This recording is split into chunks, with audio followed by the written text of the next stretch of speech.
bueno, no lo podemos alabar en resignación, no lo podemos alabar en melancolía, eso no es alabanza, es otra cosa. Cuando alabamos a Dios lo hacemos en plena certeza y convicción de que Él es bueno, punto. Y para siempre su misericordia y está extendida sobre los hijos de los hombres y cuanto más sobre sus hijos que somos nosotros. Alabad a Jehová, alabemos a papá, porque Él es bueno. Esa palabra bueno en el hebreo es la expresión tob, T-O-B, ¿sí? ¿Saben qué significa? Acertado, agradable, benéfico, benévolo, benigno, dichoso, qué hermoso. O sea, Él se complace en bondad, misericordioso, mejor. Todo eso significa la palabra top, la palabra bueno. O sea, alabemos al Señor porque Él es acertado, Él es agradable, Él es benéfico, benévolo, benigno, dichoso, se complace en misericordia. ¿Usted puede creer eso, cierto? Claro que sí, lo hemos experimentado. Solo Él es originalmente bueno en sí mismo, en esencia. No solo Él hace el bien, no, Él es el bien. No solo hace actos de bondad a favor de los suyos, no, Él es la bondad, Él es bueno. Dios es, y no es solo el más grande de todos los seres, sino también el mejor, ¿sí? Es eternamente bueno, incluso antes de ejercitar su bondad con nosotros, en esencia, siempre ha sido bueno. Nuestra alma debe comprobarlo y Dios pretende que sus hijos lo comprendan para que lo puedan expresar en experiencia propia. No religiosamente, no porque la canción lo dice, no porque nos lo enseñaron en la iglesia, sino porque nuestra alma puede decir, mi alma lo sabe bien. Eso lo dijo el salmista, ¿cierto? Mi alma lo sabe muy bien. Dios necesita hijos muy convencidos de su bondad, que podamos decir como el salmista también en el Salmo 119, bueno eres tú, 119 verso 68, bueno eres tú y bienhechor, o sea, Él hace lo bueno, enséñame tus estatutos. ¿Por qué es necesario que los hijos de Dios comprendamos en experiencia, no en religiosidad, no en oraciones de la boca para afuera, en experiencia? Porque Dios ha sido el ser más cuestionado de la historia de la eternidad. La bondad de Dios es uno de los atributos que más cuestiona el mundo incrédulo.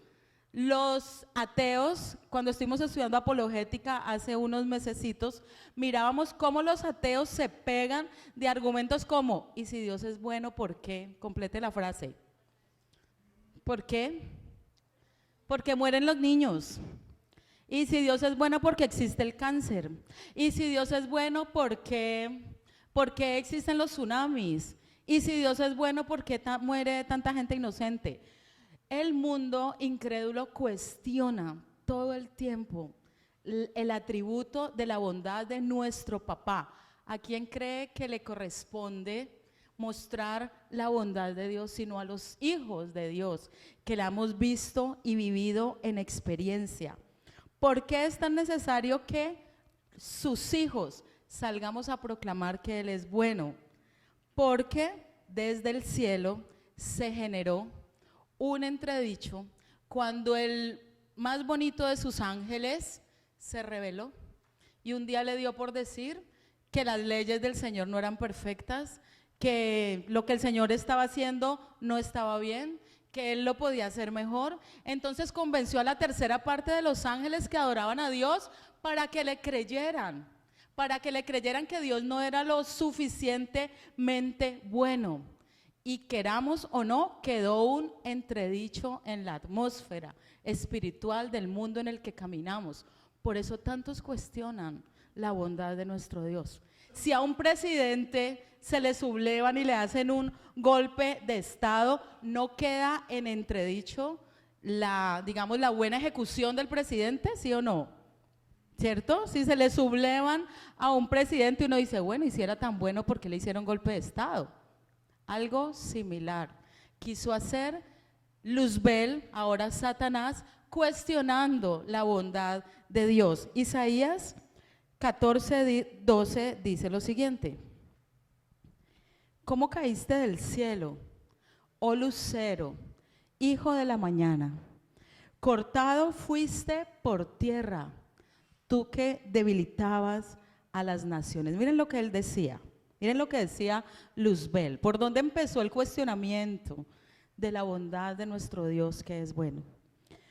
Verso 13, tú que decías en tu corazón, subiré al cielo, en lo alto, junto a las estrellas de Dios, levantaré mi trono y en el monte del testimonio me sentaré a los lados del norte.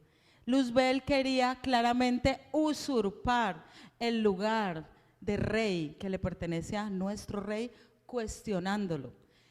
Dice la palabra que a través de sus contrataciones, él logró a través de sus argumentos, de su maquinaria, ¿sí?, logró desvirtuar el concepto que la tercera parte de los ángeles tenía del Padre bueno, y lo logró con los ángeles. ¿Cuál creen ustedes que fue el siguiente objetivo del que ahora es Satanás? Esto lo hemos hablado los miércoles en herramientas, por supuesto, pero lo traje aquí.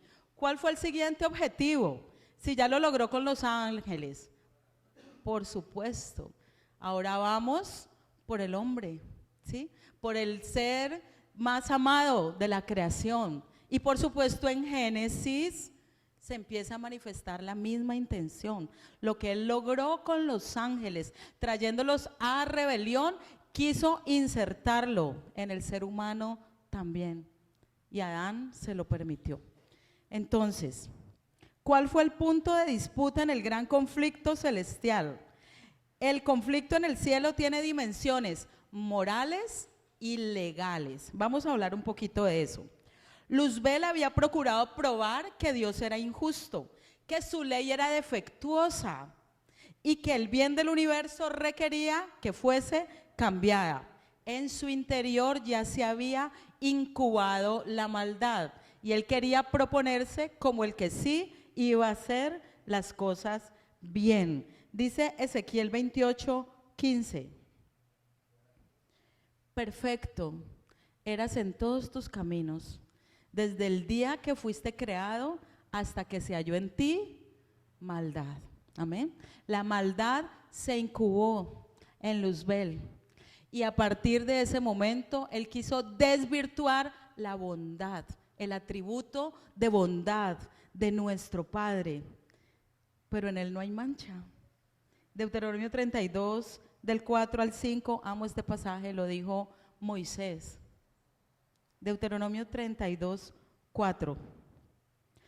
Él es, usted lo va a decir conmigo, amén. Él es la roca, no una roca, la roca firme, segura, cuya obra es eso, porque todos sus caminos son eso, Dios de verdad y sin ninguna iniquidad en él. Él es justo y recto. Nosotros, sus hijos, necesitamos esa convicción. Y yo sé que tú y yo podemos decir, no, yo estoy seguro de que Él es bueno. Ahorita le voy a demostrar que con nuestros actos, muchas veces o casi todo el tiempo, demostramos que desconfiamos de su bondad, ¿sí?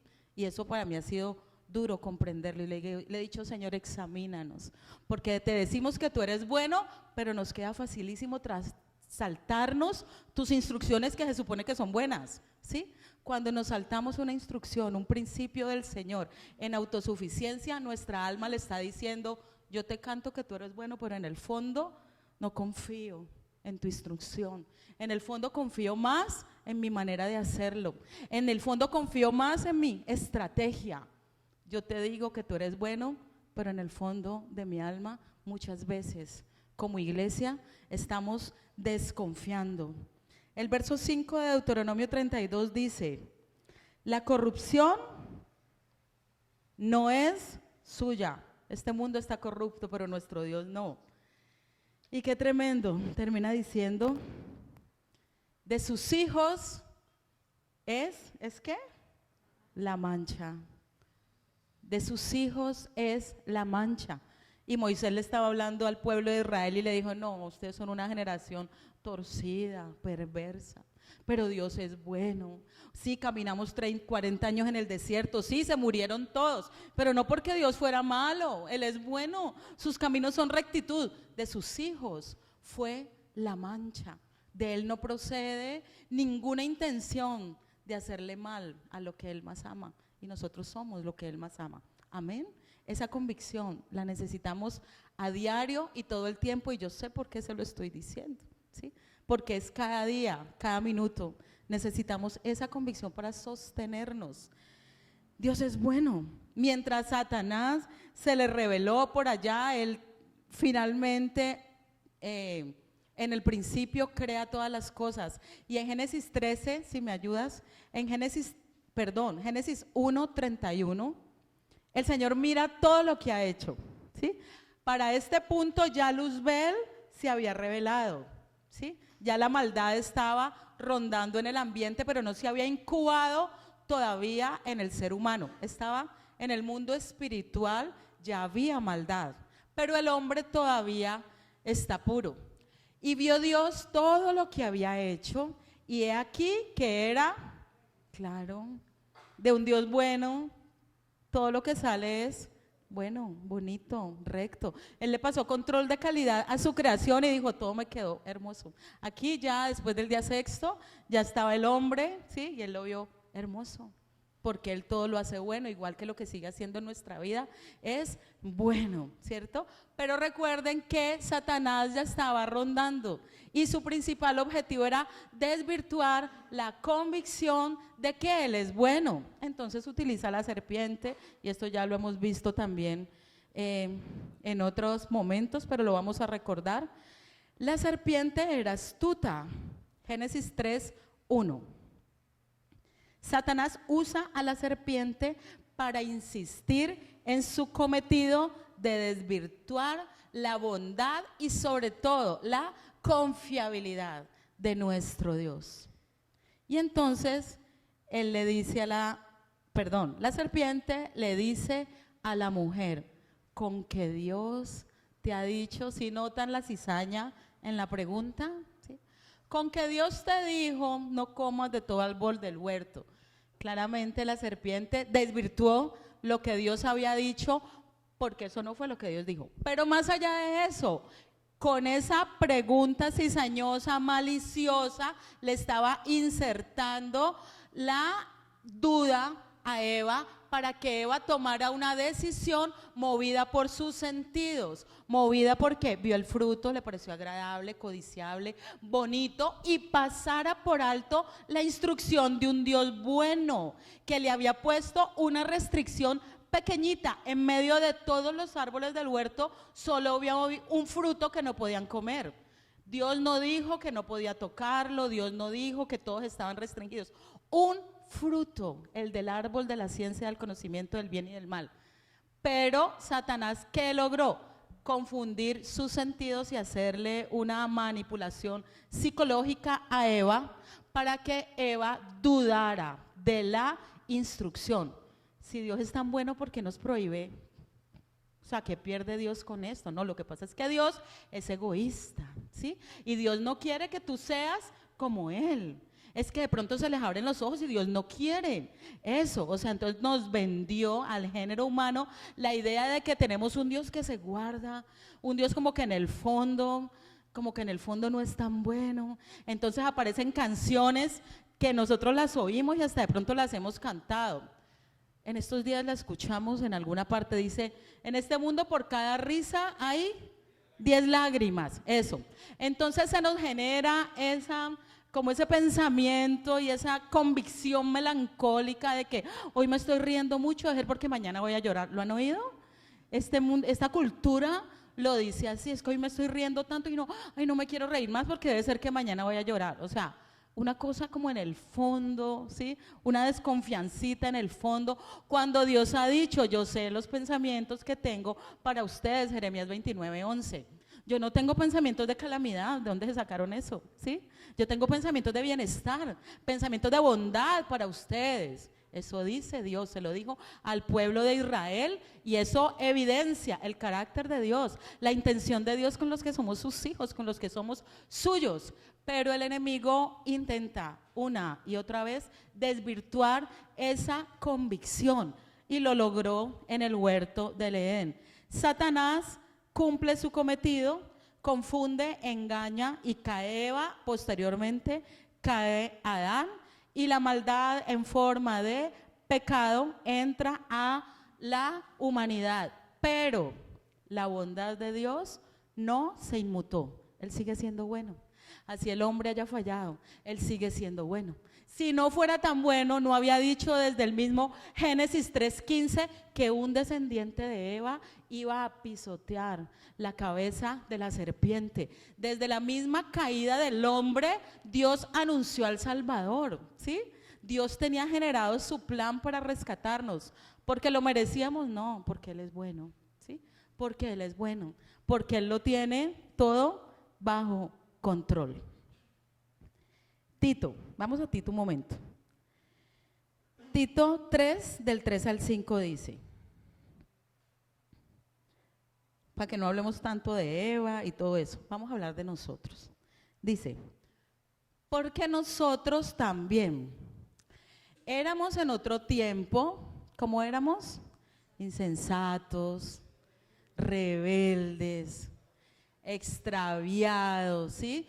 Teníamos la rebeldía arraigada, ¿sí? Porque el padre de la mentira, que es Satanás, que también es el rey del reino de la rebelión, también nosotros hacíamos parte de ese reino.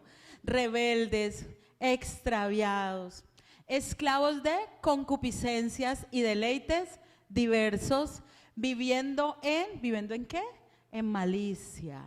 Esa pregunta que hizo la serpiente, que se la hizo a Eva así maliciosa, se la traspasó en forma de pecado al ser humano y vivimos en malicia, en envidia, que fue lo que hizo caer a Luzbel, el orgullo, la envidia, su belleza, su altivez, pero también las ganas de usurpar un trono que no le pertenecía, de tomar un lugar de autoridad que no le pertenecía. Me pareció súper fuerte esta parte final de este versículo. Aborrecibles y aborreciéndonos unos a otros. Busqué qué significaba en su original y es así como odiosos, ¿sí?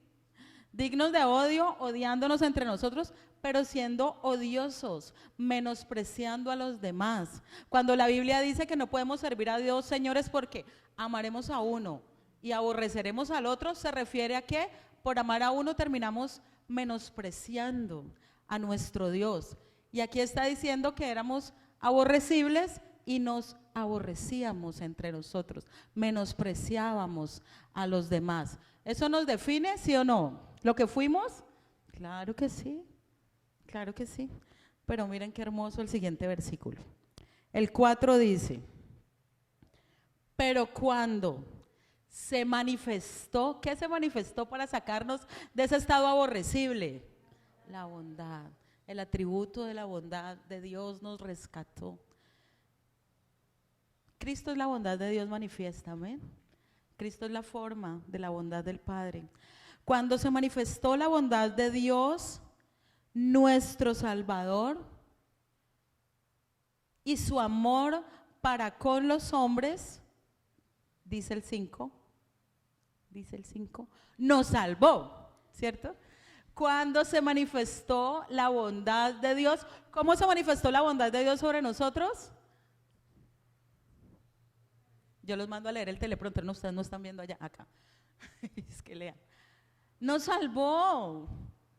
La salvación que recibimos en Cristo Jesús es la manifestación más grande de la bondad de nuestro Dios. Nos salvó, no por obras de justicia que nosotros hubiéramos hecho, sino por su misericordia, por el lavamiento de la regeneración y por la renovación en el Espíritu Santo. Somos sus hijos quienes debemos anunciar que Él es bueno en convicción, amén, a los cielos y a la tierra, porque es que la atmósfera quedó invadida de una duda y son los hijos los que tienen que quitar el velo y mostrar que Dios sí es bueno. Solo los hijos lo pueden hacer, solo nosotros que estamos en Cristo lo podemos hacer. Es imposible que alguien que no tenga el amor de Cristo pueda expresar que Dios es bueno. ¿Por qué nos toca a nosotros? Porque Jesús, yendo a la cruz, supo que su papá era bueno. Él le dice al papá, si es posible, aparta de mí esta copa. Y el papá le dice, no. Y sin embargo él dice, tú me amas, yo confío en tu voluntad. Solo es a través de Cristo que esto se puede comprender. No es a través de nuestra percepción humana o de nuestra mente humana retorcida, melancólica, llena de autoconmiseración. Nuestra mente, bueno, enemigos de la palabra que estamos hablando hoy. ¿Qué impide? Tres cositas solo muy rápidamente las voy a mencionar. ¿Qué impide que nosotros en experiencia propia, personal y sincera podamos expresar que Dios es bueno? Lo primero que impide es una mente llena de autoconmiseración, una mente no renovada, una mente que todo el tiempo se victimiza y piensa que pobre de mí, ¿sí? Nadie me quiere, todos me odian, ¿sí? Ese pensamiento de autoconmiseración que también lo tuvo el apóstol Pedro. Cuando Jesús le dijo que iba a ir a la cruz, lo llamó aparte y le dijo, no, ¿cómo se te ocurre? Nunca te vaya a pasar una cosa de esas, pobrecito tú. Imagínense. Y el Señor le dice, tú estás hablando como el mismo diablo, apártate de mí, Satanás. En una mente llena de autoconmiseración o de victimización es muy difícil que se geste la convicción plena y completa de la bondad del Dios al que servimos. Amén. Eso es lo principal. Nuestra mente debe ser renovada. Romanos 12:2 dice, transformaos por medio de la renovación de vuestro entendimiento. ¿Para qué? ¿Para qué, hermanos? Eso, ¿para qué? Comprobéis. ¿Qué debemos comprobar? Exactamente. ¿Cuál es la buena, agradable y perfecta voluntad de Dios? Con la mente vieja, con la mente de Adán, jamás vamos a comprobar en experiencia qué tan bueno es Dios.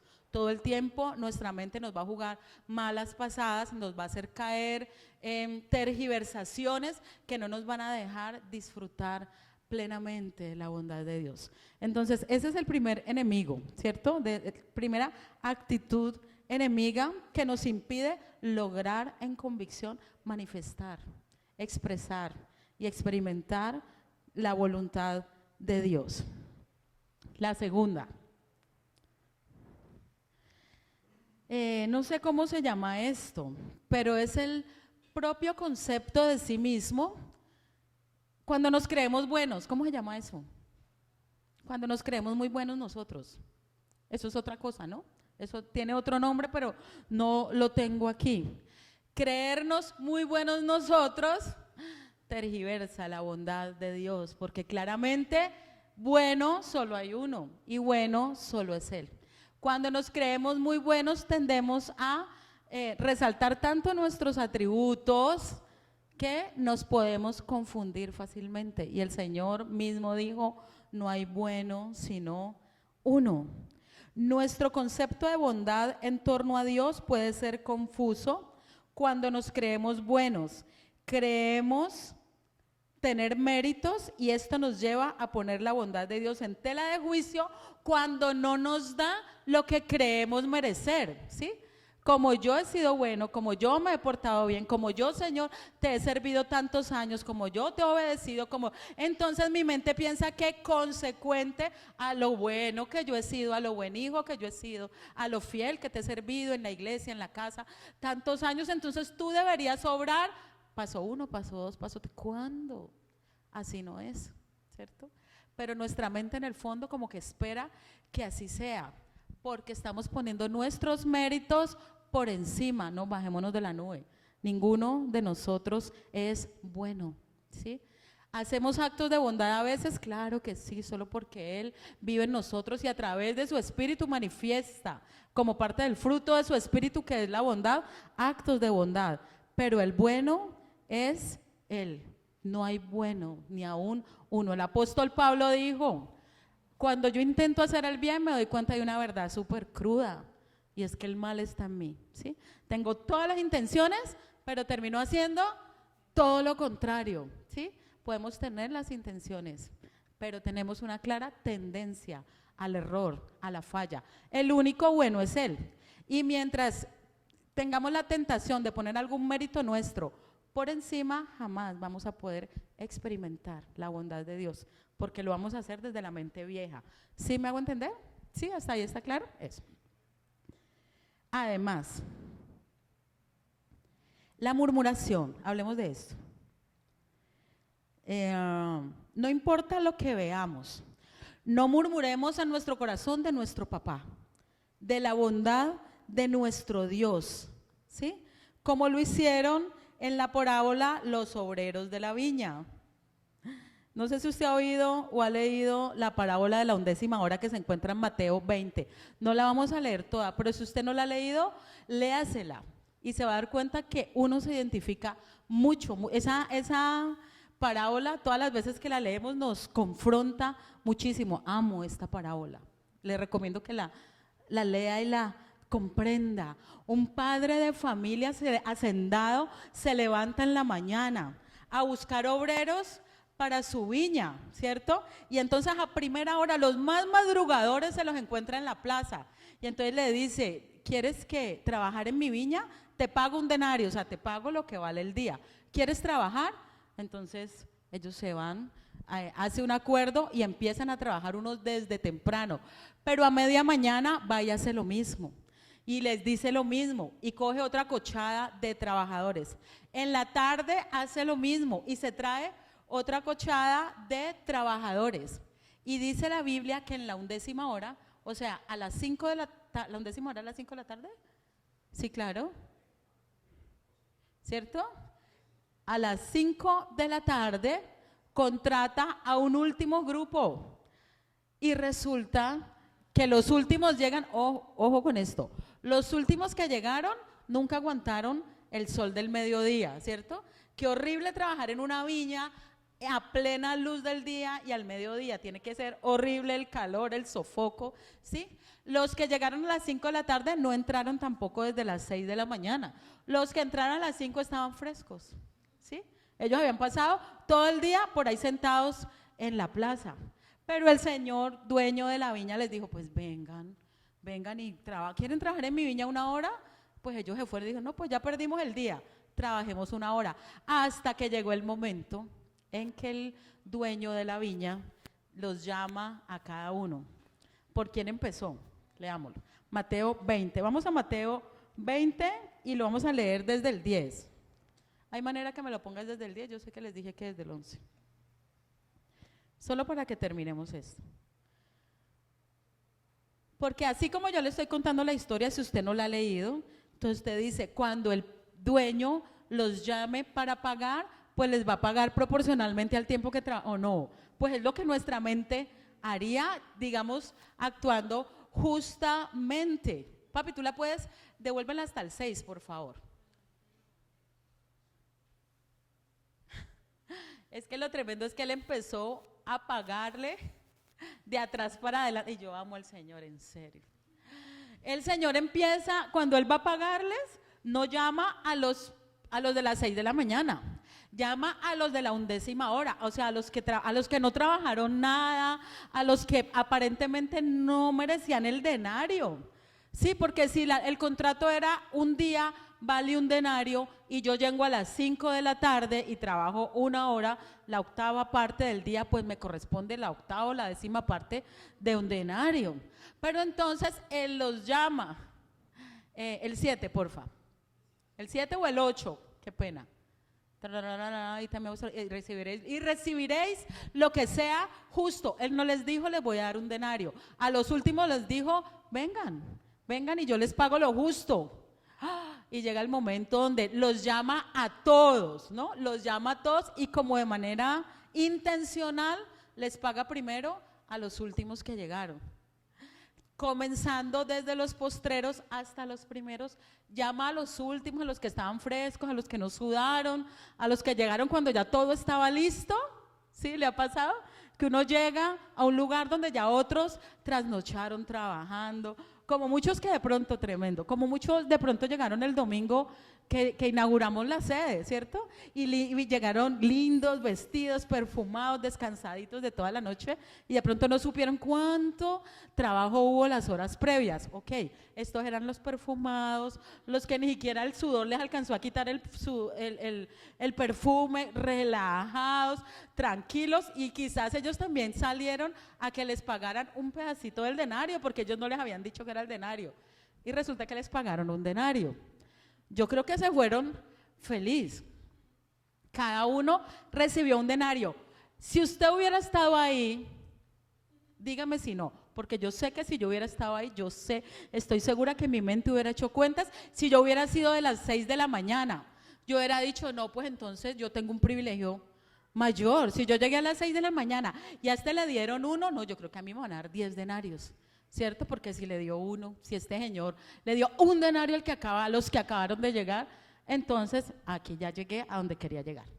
Al venir también los primeros, pensaron que habían de recibir, o sea, el dueño los empezó a llamar, entonces ellos llegaron. Pensaron, mire lo que piensa uno con una mente no renovada, confiada en sus propios criterios de justicia, de equidad, de bondad, pero humanos. Pensaron que habían de recibir más, claro, eso es muy lógico, pero también les dieron un denario. Pregunta, ¿el Señor les incumplió? ¿Cuál era el acuerdo? Un denario, ¿sí? Pero mire lo que hicieron. Verso 11. Y al recibirlo, miren lo que hicieron. Murmuraban contra el padre de familia. Porque nuestra mente es así. Miren lo que ellos decían. Estos trabajaron solo una hora, o sea, acabaron de llegar. ¿Por qué les estás dando privilegios que nos pertenecen a los que nos hemos sudado, a los que hemos estado desde el principio? ¿Por qué? Estos postreros han trabajado una sola hora y los has hecho iguales a nosotros. O sea, les diste a ellos el mismo trato que nos tenías que dar a nosotros. ¿Por qué? A nosotros, claro que yo pienso en ellos y digo, uy, tiene que ser duro, una prueba dura. Esta gente estaba desbaratada del calor, que hemos soportado la carga y el calor del día. Pero miren cómo responde el Señor bueno, porque Él es bueno. Él respondiendo le dijo a uno de ellos, amigo, qué hermoso nuestro Dios. Claramente Él es el Señor de la viña, ¿no? Amigo, no te hago agravio, no conviniste conmigo en un denario, o sea, nuestro trato no había sido un denario. Ah, pues que sí, ¿qué te quité? ¿Qué le quitó? Absolutamente nada. Él cumplió su acuerdo. Lo que pasa es que fue misericordioso y se saltó de pronto, se saltó una regla humana que ellos tenían en su mente porque es el dueño de la viña. Entonces Él les dice, mire cómo termina esto. No te hago agravio. ¿No conviniste conmigo en un denario? Toma lo que es tuyo y vete. Pero quiero dar a este que acabó de llegar, a este desconocido que acabó de llegar, le quiero dar como a ti. Pero miren lo que sigue. ¿No me es lícito hacer lo que yo quiero con lo mío? ¿No le es lícito al Señor? Claro que sí. Pero mire cómo termina. ¿O tienes tu envidia porque yo soy bueno? Ahí se está resaltando el atributo de la bondad de Dios. Cuando nuestros mecanismos intelectuales van en contra de esto, jamás nos van a permitir experimentar lo bueno, de verdad lo bueno, lo misericordioso que es Él. Yo soy bueno, a ti ya te di, y si le quiero dar a Él que llegó de último lo mismo, ¿qué? Es que yo soy bueno. ¿Por qué te pones mal porque yo soy bueno? ¿Sí me hago entender? ¿Está claro el concepto? Nuestra mente no renovada va a cuestionar la bondad de Dios muy fácil. Nuestra mente no renovada va a querer saltarse la instrucción de Dios muy fácil, como lo hicieron Adán y Eva. Cuando nuestra mente en experiencia, tiene una experiencia religiosa, pero no plenamente espiritual, fácilmente va a dar muestra nuestra vida de que nos falta confianza en su bondad. ¿Me hago entender? ¿Sí? Espero que el Señor nos esté hablando, porque a mí me habló muchísimo el Señor recordándome esta palabra. ¿O tienes tu envidia porque yo soy bueno? Solo hay uno bueno y no somos nosotros. Por último, para recordar, la bondad de Dios es la esencia de la confianza del creyente. La esencia de nuestra confianza es que Él es bueno. No importa lo que esté pasando, no solo es bueno, Él nos ama. Amén. Él nos ama por encima de cualquier situación. Si el Señor, a punto de ir a la cruz, a morir injustamente, dijo: mi Padre me ama, ¿quiénes somos nosotros para desconfiar en nuestro corazón de su amor sobrenatural? ¿Sí? Por nosotros. Los labios de los hijos de Dios deben hablarlo en convicción. Si nuestros labios están convencidos de que Él es bueno, nuestros labios deben hablar gratitud, ¿sí? Nuestros labios deben hablar alabanza en convicción. Nuestros labios deben hablar en fe, porque confiamos en su bondad. Cuando el lenguaje es contrario, cuando el lenguaje es solo tristeza, está hablando nuestra alma, no está hablando la convicción del Espíritu, porque el Espíritu tiene que estar convencido de que Él es bueno en todo tiempo. Dane, Él es bueno, ¿cierto? Él es bueno, Dane, aunque quizás no entendemos qué pasó ahí, porque nosotros nos hemos hecho preguntas, muchas preguntas, ¿sí? Pero Él es bueno. Yo también lo creo, yo lo sé, que Él es bueno, ¿sí? A veces nos hacemos preguntas porque decimos: ¿y si estamos sirviendo a Dios, por qué esto, por qué lo otro? Pero si yo soy obediente con esto, ¿por qué esto? Porque nuestra mente lo piensa, nuestro corazón a veces permite que la duda haga esa mellita que no debe hacer. Yo pensaba, ya para cerrar, esto no está, no lo vamos a leer, pero yo pensaba en los discípulos remando en la tercera vigilia de la noche con el agua hasta el cuello, ahogándose, a punto de sentir que se morían, y pensar en el fondo: pero es que estamos siguiendo la instrucción, ¿cómo así? No sé si saben de qué escena les estoy hablando. Los discípulos habían pasado todo el día con el Señor. Había acabado de pasar la multiplicación de los panes y los peces. ¿A quiénes les tocó ministrar, servir, repartir? A ellos. ¿A quiénes les tocó recoger las cestas? A ellos, ¿sí? Después el Señor les dice: adelántense que yo voy a despedir la multitud, y el Señor se queda orando. Y los discípulos, haciendo caso, se suben a la barca. Dios mío, y se alborota la tempestad más horrible. Créalo que por la mente de Pedro o de Juan o de los que estaban ahí había podido pasar. ¿Y por qué? ¿Por qué si estoy obedeciendo? ¿Sí? Pero el Señor tenía un propósito. Y después vamos a hablar quizás un poquito de eso. Ellos estaban un poquito subidos, ¿sabe? ¿Sabe qué dice el otro evangelio? Que antesito de la multiplicación de los panes, ellos habían llegado con el ego altísimo porque Dios los había usado haciendo un montón de milagros. Y entonces estaban un poquito con el eguito inflado, tanto que le estaban diciendo al Señor qué hacer. Esta gente tiene hambre, Señor, despídalos. O sea, le estaban diciendo: háganme caso, despídalos que tienen hambre. Entonces, leyendo todo el contexto, yo dije: wow, qué hermoso. ¿Cuántas preguntas han pasado por nuestra mente en un momento de, quizás de mucha tormenta? Pero el Señor seguramente está permitiendo que algún aguijoncito nos baje la cabeza. Y eso es porque Él es bueno. Si no fuera bueno, no se interesaría en ese tipo de cosas. Por supuesto, el Señor llegó en mitad de la tormenta y calmó todo, ¿no? Esa es la buena noticia. Igual en nuestra vida.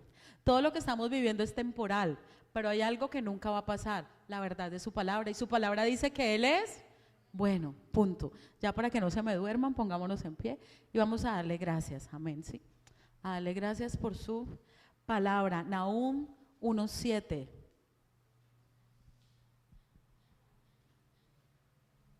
Dice, no sé si me pones una cancioncita para que oremos o no sé. Jehová es bueno. Te regalo este versículo que amo también desde que mis primeros años de convertida, que eso fue hace mucho tiempo. Este versículo enamoró mi corazón. Jehová es bueno, fortaleza en el día de la angustia y conoce a los que en Él confían. Muchas veces en todos estos años de vida cristiana, que son muchos realmente, quizás con muchas tormentas, con muchas olas levantadas y todo eso, muchas veces en mi oración, recordando Nahum 1:7, yo le he dicho, yo quiero que cuando tú nos mires, tú identifiques en nuestro corazón que somos de aquellos que tú conoces, que confiamos. O sea, que Él diga, entre todos los que veo, ella confía, porque eso es lo que dice la palabra, mira. Él es fortaleza en el día de la angustia, pero Él sabe muy bien quiénes confían de verdad, ¿sí? Él sabe muy bien quiénes saben que Él es bueno y esperan en su misericordia. Y yo confío en que este puñado remanente que está aquí, seamos de aquellos. Amén. Gracias. Tú puedes decirle conmigo simplemente, Abba, tú eres bueno. Tú eres justo. Tú eres fiel y hoy nosotros, tus hijos, ubicados en lugares celestiales donde tú mismo nos has puesto, anunciamos a los cielos, a la tierra y debajo de la tierra que tenemos un Dios confiable, un Dios poderoso, misericordioso, que es el dueño de la vid y es el dueño de nuestra vida, y un Dios que es soberano y su soberanía es para bien. Él tiene pensamientos de paz y no de mal. Gracias, papá. Gracias porque piensas bonito para nosotros, porque piensas hermoso, porque tienes los mejores planes, los mejores proyectos, las mejores ideas, los mejores sueños, el mejor futuro, porque tienes las más hermosas intenciones con tu pueblo. Hoy renunciamos, en el nombre de Jesús, papá, hoy renunciamos a todo argumento de nuestra humanidad, de nuestra carne o de nuestra alma que se oponga a la veracidad de tu palabra, que se oponga a la convicción de tu bondad. Hoy quebrantamos todo pensamiento que se levanta en altivez en contra del conocimiento de Cristo, y renunciamos a la autoconmiseración, a la melancolía, a la victimización. Hoy renunciamos, Señor, al poco sano concepto de nosotros mismos, Señor. Hoy renunciamos a la vanidad, al orgullo, a la autoexaltación. Hoy unimos nuestra mente a la mente de Cristo. Yo te pido, si estás aquí, acompáñame en este ejercicio mientras oramos al Señor. Vamos a rendir nuestros pensamientos a la mente de Cristo. Vamos a rendir conscientemente nuestros pensamientos, diciéndole: Padre, por favor, renueva nuestra mente, porque necesitamos comprobar que tu voluntad es buena, es perfecta, es agradable. Renueva mis pensamientos para no ceder a la tentación de la autosuficiencia, de pasarme por alto tu instrucción, tus principios, que son solo desconfianza. Perdónanos, perdónanos, papá. Perdónanos por todas las veces que hemos dado a entender con nuestros actos o con nuestras palabras o con nuestros pensamientos que tú no eres lo suficientemente bueno para sustentarnos, para guardarnos, para proveernos, para sanarnos. Perdónanos cuando nuestros actos le han dicho al mundo que nosotros también desconfiamos de ti. Perdónanos, perdónanos. Perdona a tu pueblo, perdona a tus hijos, perdona a tus hijos. Perdona, muchas veces quizás hemos dado esta imagen ante el mundo incrédulo. Padre, encuentra en nosotros hijos que te adoran, por favor, en espíritu y verdad, que te adoran en todo tiempo, así como Abraham subió adorando la loma, el monte, para sacrificar lo que él más amaba, y entendió el verdadero sentido de la adoración, porque sabía que tú eras bueno, que tú eras fiel para cumplir lo que habías prometido, así le estuvieses quitando temporalmente ese hijo. Él sabía que tú eras bueno, papá, que nosotros tengamos esa misma convicción por tu Espíritu Santo. Te lo pedimos, por favor, arraiga profundamente esa convicción en nuestra alma y corazón, papá, que aún sin necesidad de hablar podamos expresar que tú eres bueno, pero que cuando nuestros labios se abran, otros escuchen que tú eres bueno, sin importar las circunstancias, sin importar la realidad. Hoy nos paramos en tu verdad. Hoy declaramos tu bondad sobre nuestra vida, sobre nuestra casa, sobre nuestra iglesia.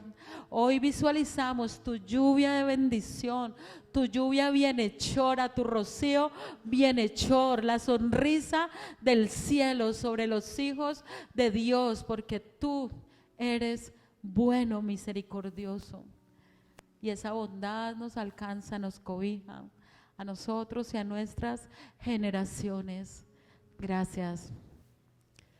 Todo está en tus manos y nosotros como hijos confiamos simplemente porque tú eres bueno. Gracias, papá, te damos en el nombre de Jesús. Amén. Y amén, mis hermanos. Amén, amén, amén, amén. Amén. Amén. Decimos amén. ¿No nos dormimos? ¿O un poquito? Si alguno estaba conectado, un abrazo para ustedes, se les ama. Aquí seguimos en vigilia y creo que lo que sigue ya no se va a transmitir. Un beso y un abrazo, se les ama. Dios me los guarde. Chao.